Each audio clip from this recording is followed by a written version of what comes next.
Buenos días, estimados estudiantes de primero de secundaria. El tema que vamos a trabajar el día de hoy es Roma, pero la etapa monárquica, o sea, los inicios. Cuando hablamos de Roma, se nos viene a la mente la famosa loba Ruperta.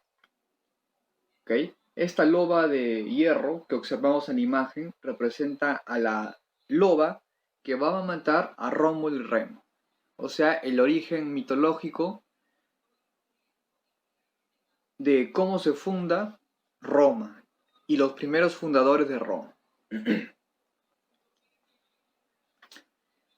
No olvidemos que el primer rey, el rey histórico, el rey legendario, el fundador de Roma va a ser Rómulo. Y la pregunta que todos nos hacemos, ¿y Remo qué pasó? Si eran dos hermanos, Rómulo y Remo. ¿Qué le pasó a Remo?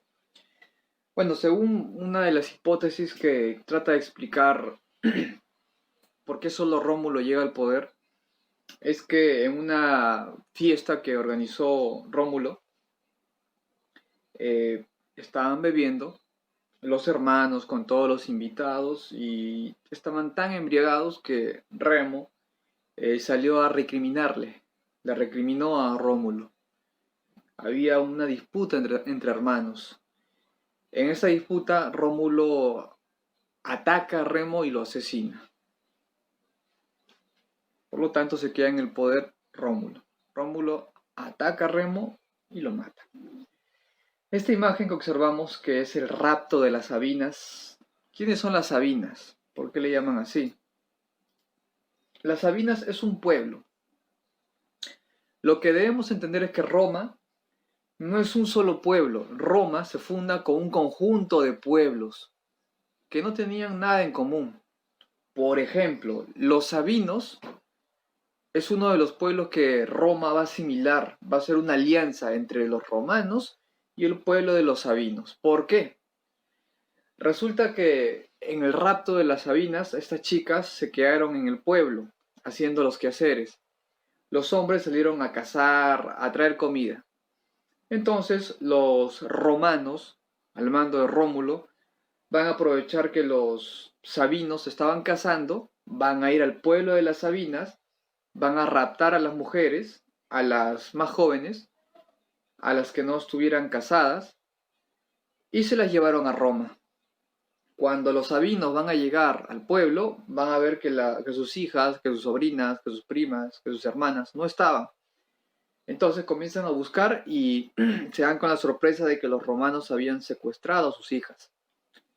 Iba a haber un enfrentamiento armado que iba a acabar con muchas bajas del bando romano y del bando de los sabinos. Pero hicieron algo más salomónico, que las hijas de los sabinos se casen con los romanos y que los sabinos se unan al pueblo de Roma y se vuelvan una sola nación. Y eso pasó. Hicieron una alianza matrimonial entre las sabinas y los romanos. Antes de pasar a los reyes que gobernaron en la etapa monárquica de Roma, debemos recordar que Roma no es un solo pueblo. Roma no es dos pueblos tampoco. Roma no solo es la fusión de los sabinos con los primeros romanos, no. Roma es la fusión de varios pueblos. Por ejemplo, los etruscos, los latinos, van a ser uno de los tantos pueblos que se va a unir a Roma, que se va a fusionar a Roma. Es un conjunto de pueblos. Sabemos que el rey en Roma representa la máxima autoridad. Su cargo se hereda por descendencia. O sea, si el rey fue la máxima autoridad en Roma, su hijo va a ser el futuro rey. El rey tenía poder militar, religioso y judicial. El Senado vendría a representar el conjunto de parlamentarios. El Senado, en la versión actual, en la versión contemporánea, vendrían a ser los congresistas o parlamentarios. El Senado aprobaba leyes, ¿ya?, y proponía leyes en Roma. Este Senado romano estaba compuesto por un consejo de ancianos, por los pobladores con más experiencia.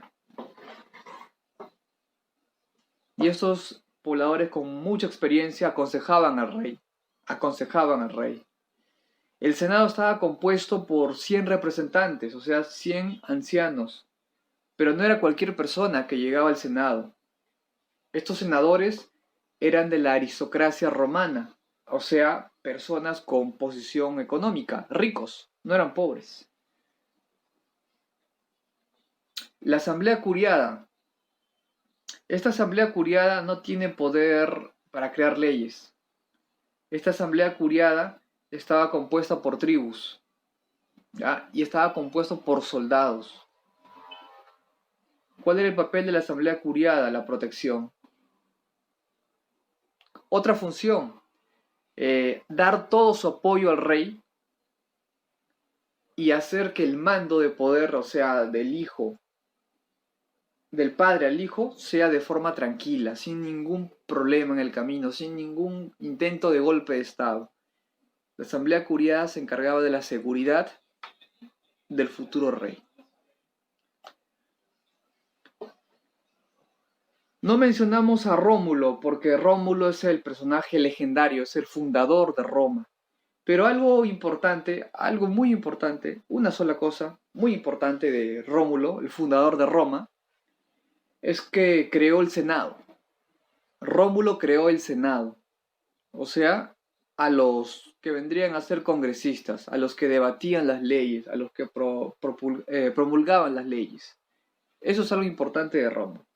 Luego de Rómulo le sigue el siguiente rey, Numa Pompilio. Este rey no era belicoso, era un rey tranquilo, moderado. Este rey, algo resaltante en su gobierno, es que le va a rendir tributo a la religión, va a crear instituciones sociales para el correcto manejo de la ciudad.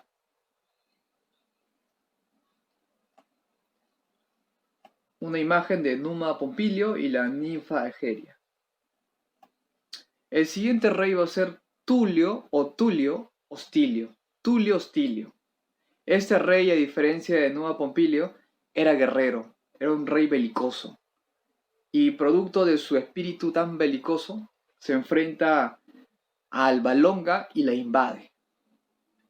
Invade Alba Longa y Alba Longa pasa a ser parte de Roma. Por tal motivo, Roma va a ser la capital, va a ser la ciudad más importante de todos los territorios que estaba obteniendo Tulio Hostilio. Recordemos, el Senado comprendía 100 ancianos, al Consejo de Ancianos, que eran 100 ancianos que hacían el papel de senador. Con Tulio Hostilio se aumenta el doble. Ya no van a ser 100 senadores, van a ser 200 senadores. O sea, le está dando poder ¿a quién? Al Senado. Una imagen de la lucha contra Alba Longa por parte de Tulio Hostilio. Luego de Tulio Hostilio le sigue el rey Ancomarcio. ¿Quién era Ancomarcio? Era el nieto del segundo rey de Roma, Numa Pompilio. Su política de gobierno era la expansión, y para poder expandirse tenían que enfrentarse en diversas guerras. Otra obra muy importante de Ancomarcio es construir un puerto en Ostia. Otra obra muy importante es crear un acueducto. ¿Qué es un acueducto? Un acueducto es un canal, ¿ya?, de piedra por el cual el agua va a pasar. En este caso, este acueducto va a servir para que llegue a las viviendas de los romanos agua y no tener que ir hasta el río y conseguir agua. El trayecto era muy largo. Así que el acueducto facilita el trabajo de ir a buscar agua, ya que a través de canales el agua llega a Roma. Una moneda acuñada para el rey Ancomarcio. Siguiente rey va a ser Tarquino Prisco. Tarquino o Tarquinio Prisco. Tarquinio va a ser un etrusco.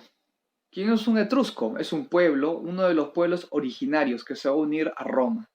Él desciende de la ciudad etrusca de Tarquinia, por eso el nombre.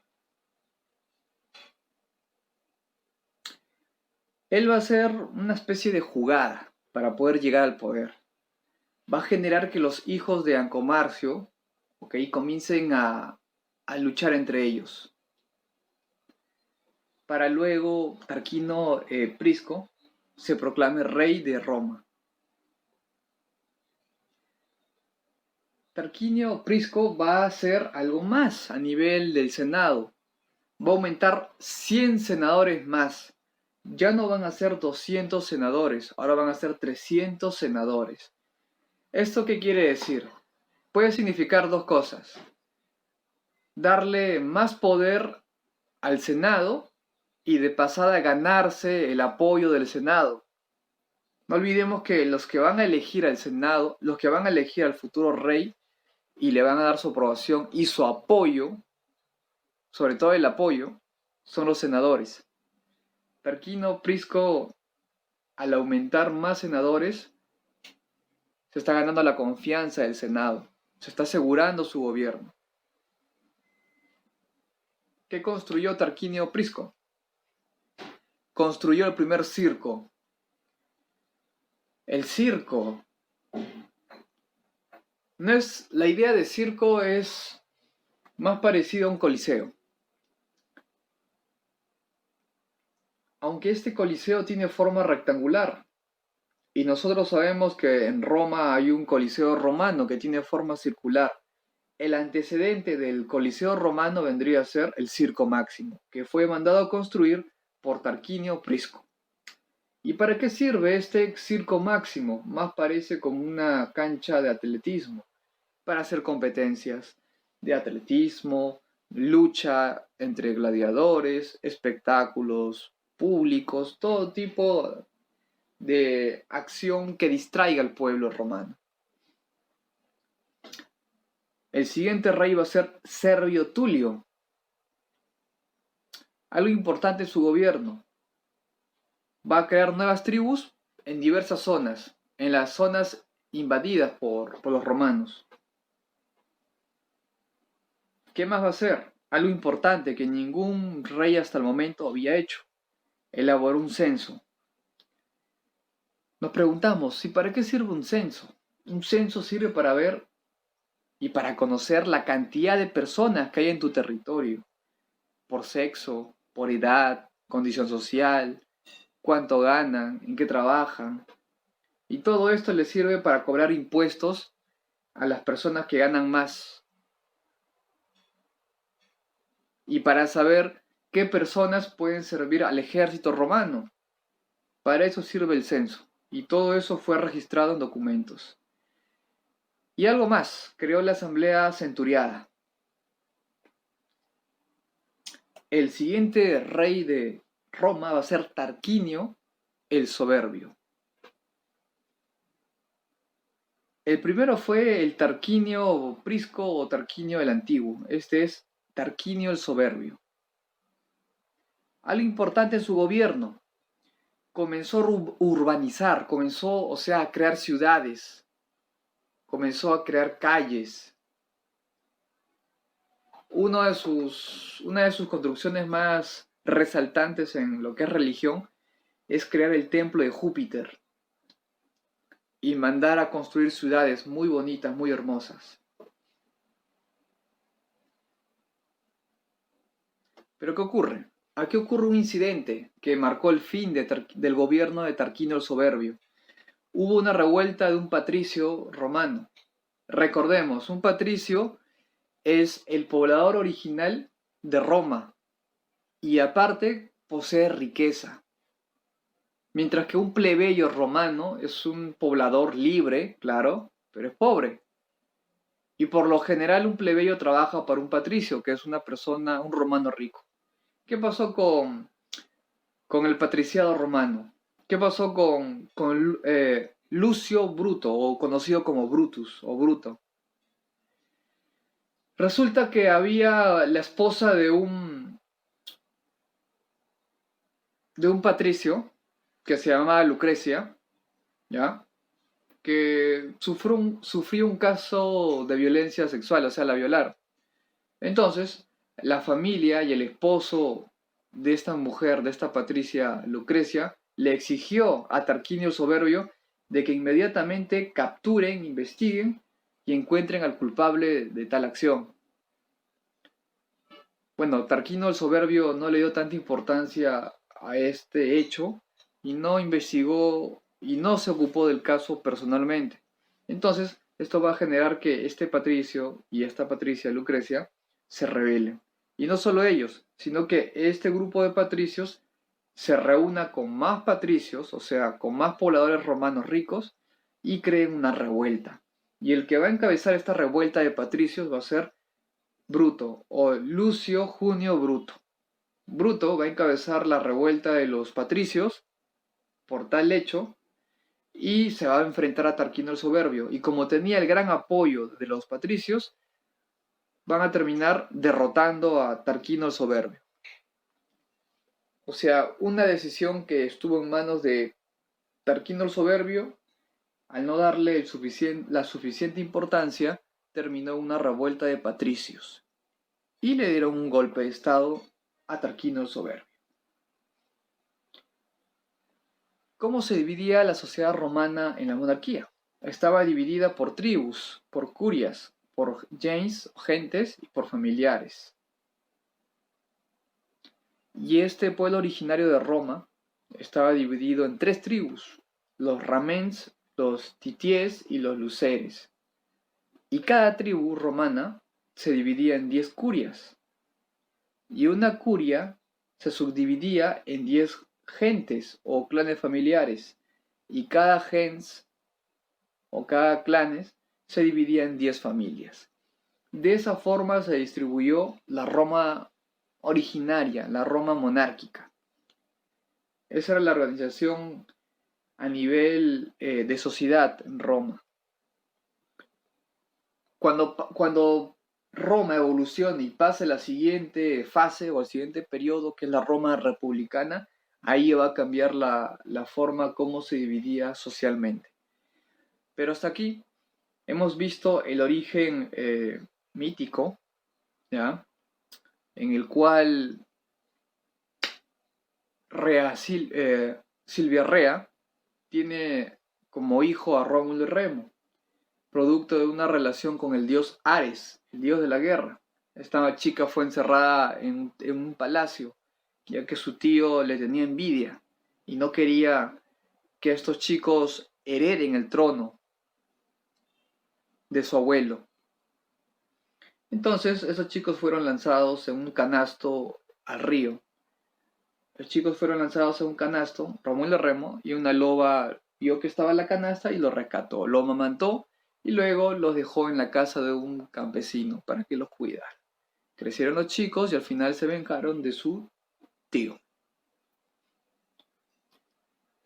Muy bien, esto sería todo respecto a la primera parte de Roma, la Roma monárquica.